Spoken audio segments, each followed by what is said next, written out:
This program is brought to you by Link TV for educational and non-commercial use only.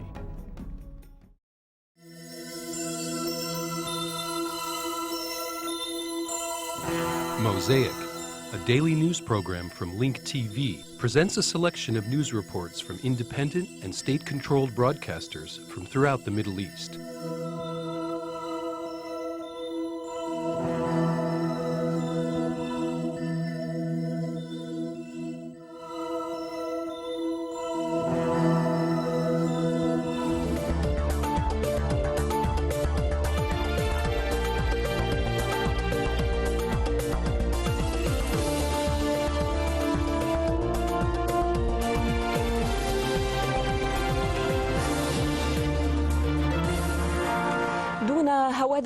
أو أخذ في الحسبان لأرواح المدنيين العزل تواصل. Without mercy or consideration for civilians' lives, Israel continues its war against the Gaza Strip under the pretext of responding to fired rockets. 17 people have been martyred within the last 24 hours of Israel's series of incursions. The most recent incursion targeted and killed 3 members from the Nasser Salah ad-Din brigades, the military wing of the Popular Resistance Committee, east of Gaza City.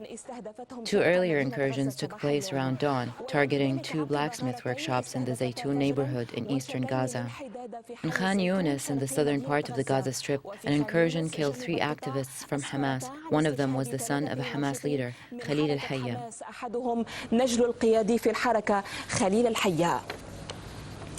وفاة محمد إذن نجمت. Israel targets all forms of life in the Gaza Strip, even children and babies. Today, 5-month-old Muhammad joins the martyrs of his homeland. Muhammad did not choose martyrdom, but the barbarism of the occupier did, depriving him of the opportunity to know his homeland. The body of little Muhammad could not resist the shrapnel of the Israeli rockets. He died at the Gaza hospital, which lacks the simplest tools as a result of the siege. Filled with bitterness, his parents said goodbye to the son who they waited 7 years for.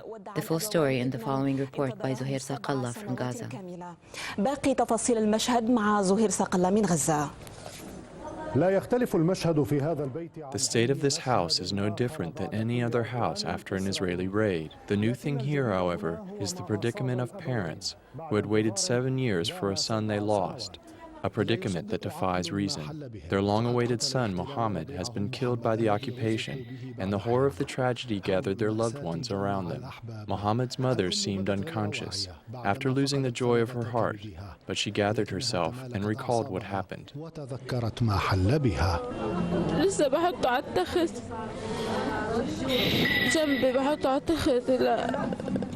I was just about to put him on the bed next to me. I was holding him. I was knocked over, but I kept holding him. The rocks fell over us and he was buried underneath the rocks. I called on his father, "Save Muhammad." He told me, "Muhammad suffocated." Mohammed was no more than 6 months old, and Israel put an end to his life and everything that was his, leaving behind nothing more than a memory and a destroyed home. All of Mohammed's things were scattered between the piles of rubble, which fell over him immediately after an Israeli strike, targeting the Ministry of Interior. Mohammed departed, leaving only photographs as memories. He took the photo. He just wanted to have a photo of his son.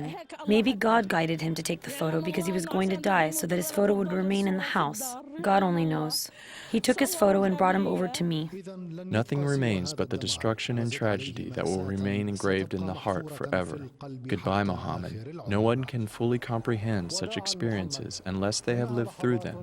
We do not wish this upon anyone, but maybe this story will awaken what has been dormant inside of you. Zuhair Saqallah, Dubai TV, Gaza. زهير صقلة تلفزيون دبي غزة. وفي مواجهة آلة الحرب الإسرائيلية أطلق نشطاء الفصائل الفلسطينية 10 صواريخ جديدة. In response to the Israeli war machines, activists from Palestinian factions fired 10 new rockets, 5 of which fell inside the occupied territories near the town of Sderot and injured at least 1 person. One of the 17 rockets fired yesterday by the factions was the first rocket to kill an Israeli person by these means since Hamas took control over Gaza.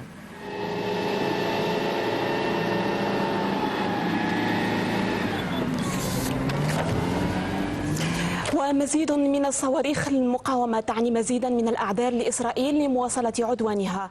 More rockets from the resistance means more excuses for Israel to continue its raids. Without apologizing or even mentioning the killing of the Palestinian infant, Israeli Prime Minister Olmert vowed that the Gazans will pay a high price for the rockets being fired by who he called terrorists. Olmert admitted not having a magical solution for the problem, but said that Israel receives painful blows on a daily basis, and it responds with even more painful ones. This came during his visit to the Japanese capital of Tokyo.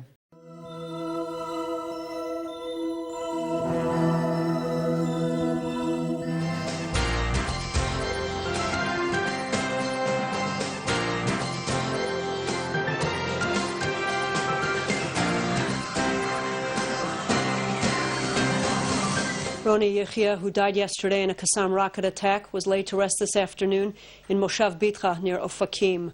The 47-year-old father of 4 was killed by shrapnel from a rocket that landed in the Sapir College parking lot yesterday evening.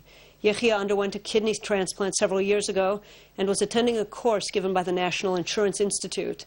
Classes at the college were canceled to allow lecturers and students to attend the funeral.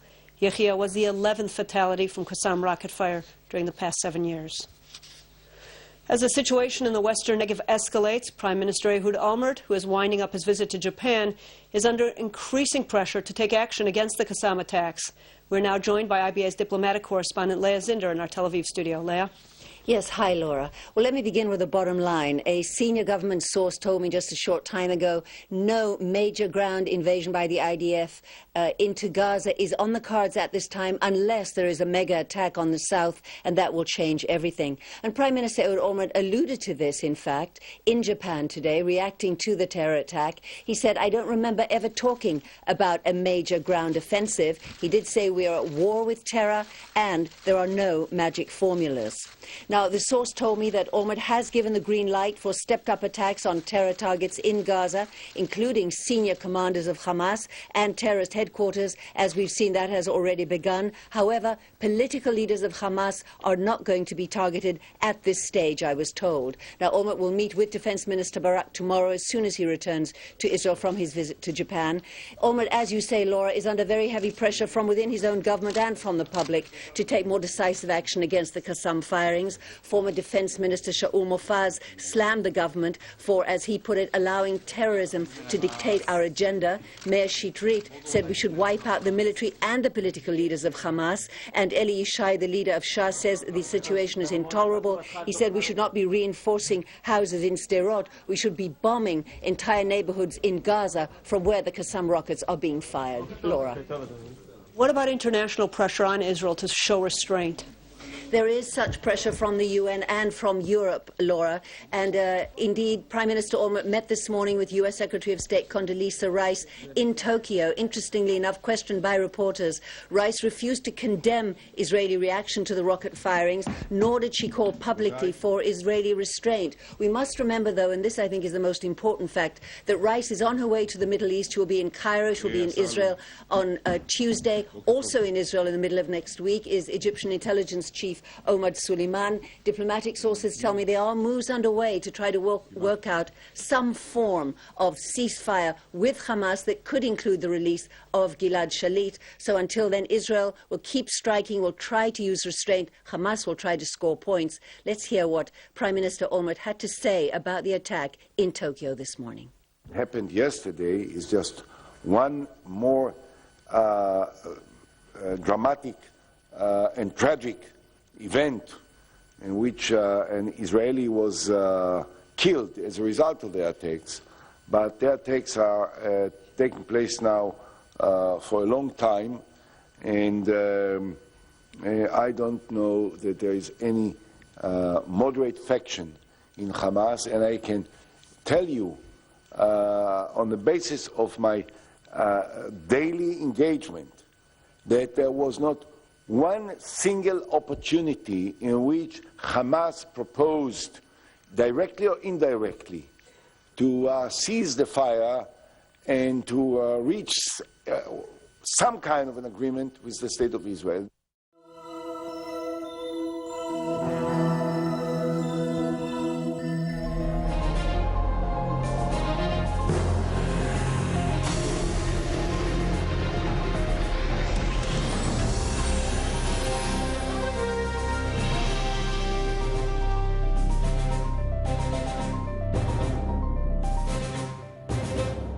إلى باكستان حيث نقل مراسل الجزيرة في إسلامباد عن مصادر أمنية أن An Al Jazeera correspondent in Islamabad cited security sources which said that a missile was launched from a U.S. drone plane in the Kalusha area in southern Waziristan.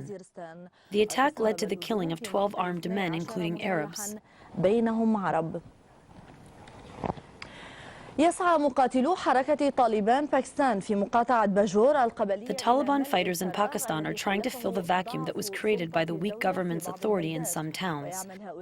The armed men work on resolving issues relating to everyday life, such as the raise in prices, lack of medical services, and disputes over land ownership. The leader of the Taliban in Pakistan, Maulawi Mohammed, called on doctors in the region to treat people. Some, however, believe that the Taliban is trying to win the hearts of the people in the tribal region. بات هذا المركز الطالباني وجهة لأهالي مقاطعة باجور القبلية بعد تراجع. This Taliban center has become the destination for people in the tribal region of Bajur after government's control in the region was weakened. On a daily basis, this center deals with tribal disputes and difficulties facing them due to the lack of medical services. Taliban officials in the region called on health care employees to fulfill their duties without taking advantage of the sick people. Our society has many problems because Sharia law is not being implemented. We need to help people resolve their problems, including the lack of medical services. I gathered the doctors and explained to them the points of weakness. Armed Taliban fighters in the region are taking a break from fighting after declaring a ceasefire. Meanwhile, it seems that the Taliban leaders are racing the Americans to win the hearts of those who won the recent elections.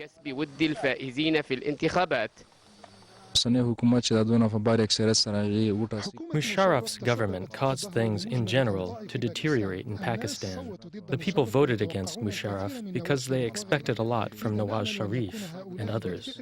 We hope that they rise to the challenge by serving the country. Experts on the Taliban movement believe that it has been trying to focus on community work after declaring a ceasefire during the elections. They're also focusing on helping the Taliban fighters in Afghanistan. I think this is an attempt on part of... I think that this is an attempt by Mohammed to win the hearts and minds of people in the tribal region. His position goes along with the people's view that the doctors are not doing their job the way they should. The recent calm in the tribal region came after the Taliban movement declared a ceasefire and the military operations in the area were stopped. This pushed the Americans to cast doubts on the Pakistani army's will to fight the armed groups. Ahmed Zaidan, Al Jazeera, Islamabad.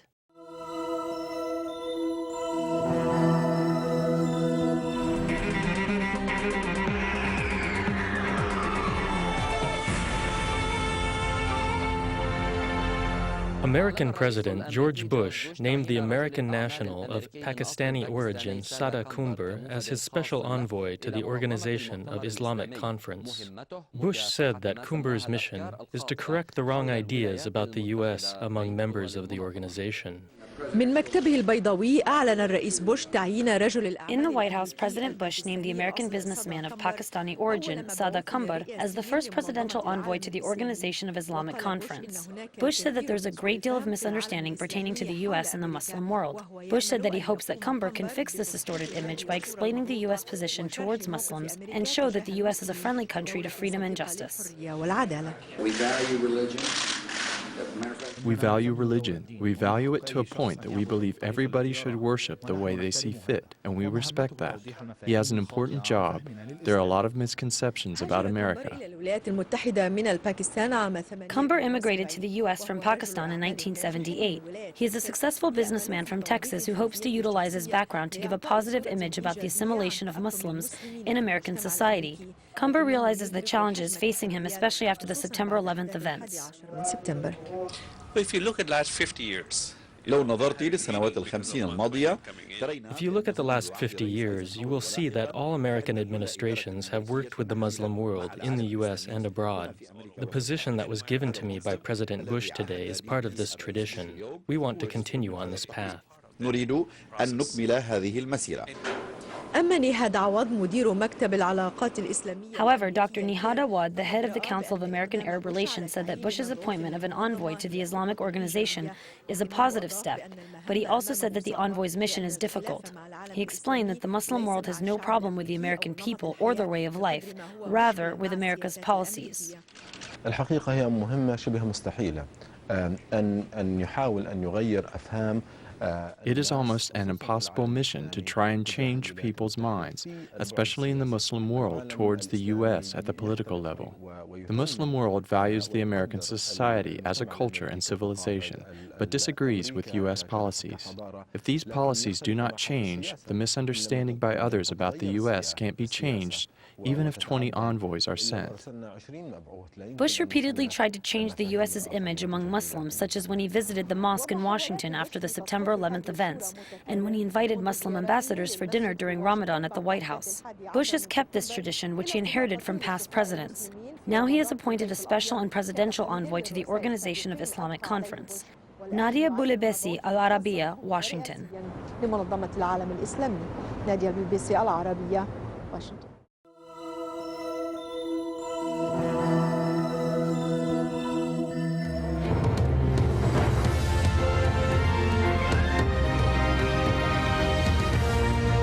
Now, this Turkish incursion into Iraq has been dividing opinion among Kurds who live in Turkey and has seen former neighbours fighting for opposing sides. But despite those differences, there's a common feeling among many Kurds that their needs are being ignored. From the southeastern Turkish city of Diyarbakir, Hod Abdelhamid has more. Khaireya Dewan lost 3 of her sons in the mountains of northern Iraq. The first one to join the PKK was her elder son Fakhreddin. My second son went with 7 other friends from university. I only found out because the university sent me a letter. My youngest one was jailed when he was 13. I saw him after his release for 2 hours. He asked for money. I refused to give him because I knew he was going to join his brothers. He managed to get the money anyway, and I've never seen him since. Ironically, it's the youngest one who died first, followed by the 2 others in the span of a year. She only recovered the body of one of them. The 3 brothers grew up in this neighborhood. This is the perfect breeding ground for the PKK. But beside the poverty, it's really that feeling that as a Kurd you have less chances in life that pushed them to join the guerrilla movement. Khaireya says her children grew up seeing injustice. Her elder son trained to be an Air Force pilot, but she says never got a chance to fulfill his dream because he was a Kurd. It's an argument that Ahmed Buyurbeksh refutes.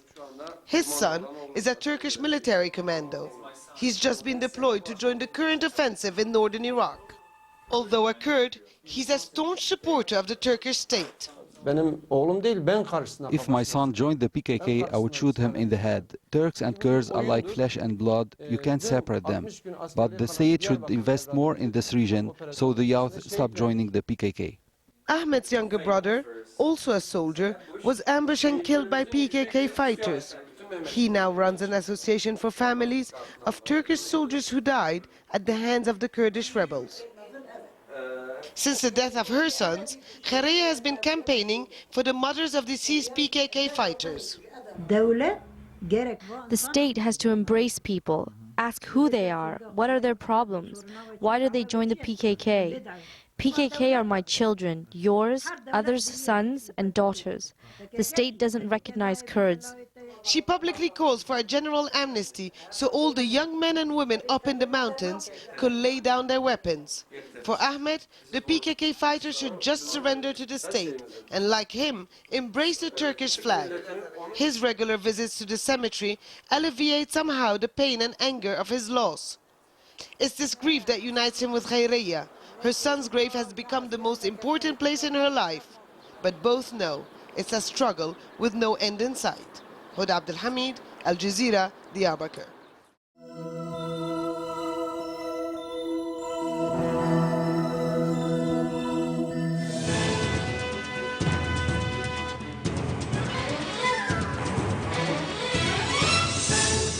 The peace efforts exerted to resolve the crisis in the Sudanese region of Darfur are hampered by the United States intervention and the supply of Israeli weapons there. On the 6th anniversary of the Darfur crisis, the U.S. Special Envoy to Sudan, Richard Williamson, and his Chinese counterpart, Liu Guijin, arrived in Khartoum. مع دخولها العام السادس لا تزال تداعية الأزمة في دارفور تلقي بظلالها على On its 6th anniversary, the Darfur crisis is still overshadowing the general state of affairs on the African continent. Meanwhile, many are questioning the intervention by the West, including the U.S., in Sudanese affairs. The U.S. is trying to ignite the crisis in Darfur in an attempt to bring it under international authority. This news comes as Washington continues to portray what's happening in Darfur as genocide.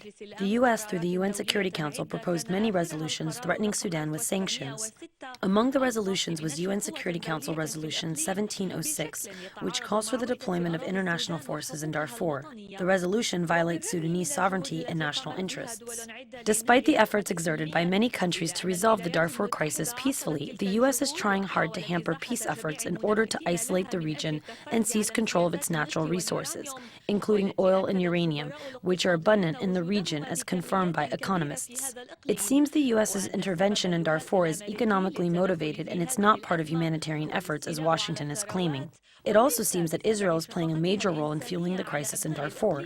This news comes after Israeli weapons and ammunition were found in the hands of armed groups which are trying hard to break away from the central government in Khartoum and threaten the unity and stability of the nation. أيدي الجماعات المسلحة والتي تريد الخروج عن سلطة الخرطوم وتهديد وحدة البلاد واستقرارها. تسعى حثيثا لتأجيج الصراعات الداخلية في القارة الأفريقية. Israel is diligently seeking to fuel internal conflicts in the African continent. It is also supporting opposition movement against sovereign governments. The Sudanese armed forces uncovered Israeli weapons and ammunition in the hands of the armed movements in Darfur.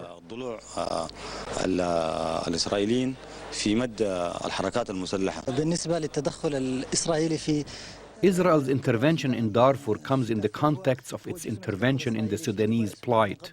Israel previously provided direct support and military training to rebel movements in southern Sudan. Indeed, several Israeli Mossad agents were implicated in the case. The region of Darfur is suffering from an escalating conflict due to the U.S.'s intervention, which is hampering peace efforts aimed at resolving the crisis. Meanwhile, Washington continues to search for reasons to meddle in the internal affairs of sovereign nations. It seems that intervention has become a distinctive feature of Washington's foreign policy, especially when it comes to controlling oil and energy resources around the world. كما هو حاصل في أكثر من منطقة في العالم.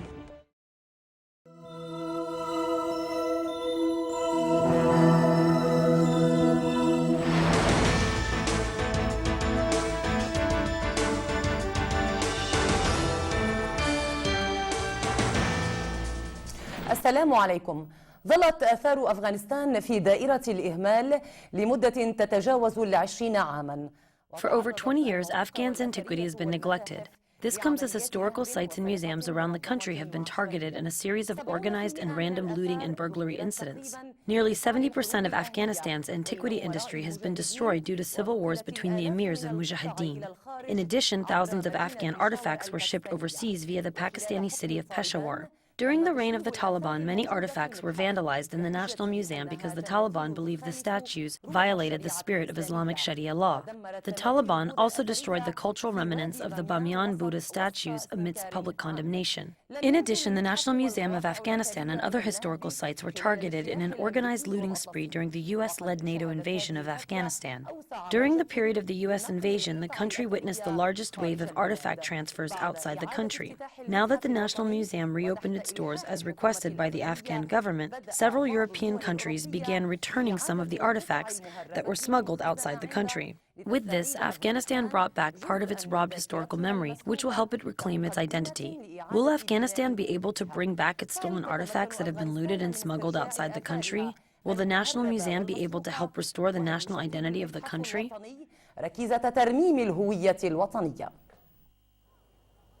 فيما تشق أفغانستان طريقها بجهد للعودة إلى While Afghanistan is trying hard to bring life back to normal after some 30 years of war, the first evidence of cultural renaissance began to surface in the country. Under the current administration, the Afghan authority is seeking to restore and protect the historical heritage of the country.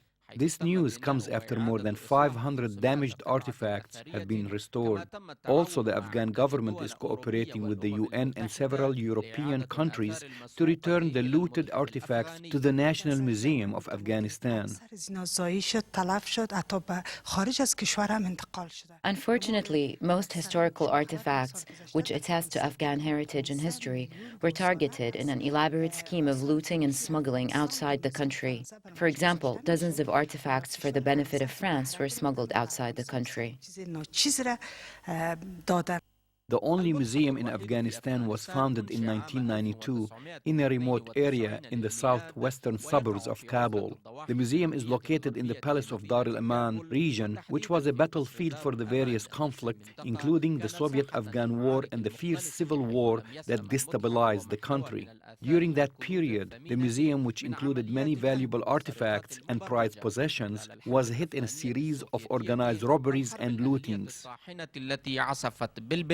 بیشتر از 7,500 کارت متهیه کنیم. البته هر کارت We do not have a precise record of the number of artifacts that have been looted.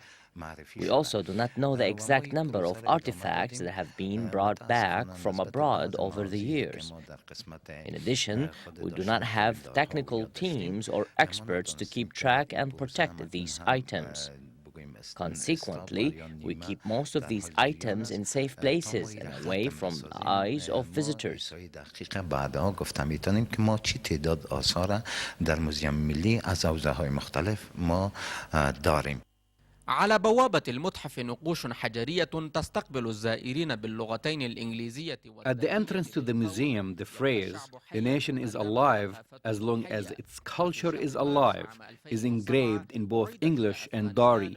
During March 2007, several artifacts that were kept in the Afghanistan Museum in exile in Switzerland were returned to the National Museum in Kabul. This was made possible by UNESCO, which is seeking to transform the museum from a run-down place due to the bombing attacks to a cultural institution fulfilling its responsibilities. The number of artifacts in this museum reached 100,000 during 1992. The museum was subject to looting and robberies during the Civil War. As we wander around the hallways that are surrounding the main stairways leading to the second floor, we come across chests containing statues that go back to the 4th or 6th century BCE. When visiting the ground floor, you come across a large hall containing wooden statues that were sculptured from the area of Nuristan in the northern part of Afghanistan. Having said that, most of the display rooms in the museum are still empty, pending the return of the looted artifacts. During 1988, more than 40,000 artifacts, including the famous Bactrian gold hoard, were shipped to a safe place hidden under the presidential palace. In addition, many artifacts in the museum were looted in the aftermath of the battle for control of Kabul. According to museum officials, the transfer of artifacts from the Museum of Afghanistan in exile to Kabul is a step in the right direction. Museum officials say that they will try to bring things back to normal, especially with the help of computers and the support of local authorities. Mahmoud Wathiq, Al-Alam Television, Kabul. لمساعدتهم في ذلك. لبرنامج من الواقع محمود واثق العالم كابول. Get more news about the Middle East online at linktv.org/mosaic. The Mosaic webpage offers a complete archive of Mosaic programs, program transcripts, the Mosaic video podcast, and the Mosaic Intelligence Report, a weekly analysis of the hottest stories from the Middle East. The views expressed on Mosaic are those of the participating broadcasters, not Link TV or its sponsors. The production of Mosaic is made possible with the support of viewers like you. Thank you.